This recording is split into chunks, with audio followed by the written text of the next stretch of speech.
तर मित्रांनो, पुन्हा एकदा नवीन व्हिडिओ तुमचं स्वागत. आणि पाठीमाग एक भला मोठा मोहाचा तुम्हाला झाड दिसत असेल, तर आज मी त्याच्याचबद्दलच बोलणार आहे. थोडंसं मोहाचं महत्त्व, ते तुम्हाला मोहाच्या फुलांचं महत्त्व सांगलं असेल, पण अजून एक मोहाचं महत्त्व आहे बघा. भला मोठा झाड. तर आता सीझन आहे जून महिन्यात, थोडंसं लागलेलं पावसाळ्याचं सीझन.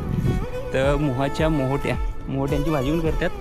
आणि वरती तुम्हाला दाखवू शकत, खाली पडल्यानंतर मोहोट्याची भाजी समजा करतात. आणि बघा मोहोटी पिकून पडले का, पिकून पडले. तर याचा तुम्हाला कारण एक महत्त्व सांगतो.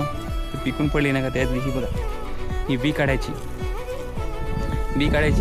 आणि ती फोडायची. म्हणजे ते फोडले का 2 तुकडे होतील आणि ती वाळवून, म्हणजे ऊन 1-2 उन्हात द्यायची. आणि पावसाळ्यात ह्याच मोहोटीचं तेल निघते.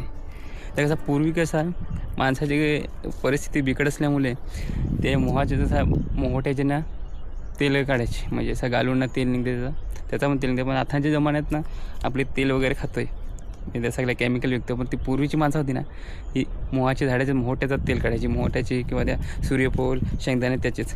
पण आजकालच्या आपल्या पोरांना काय माहीत काय याची किती मोठा उपयोग आहे.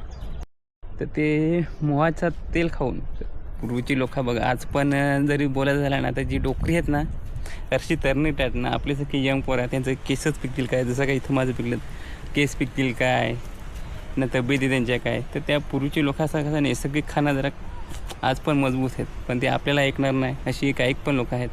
तर याच आपले मोहा झाडाचं महत्त्व. तब तक बाय.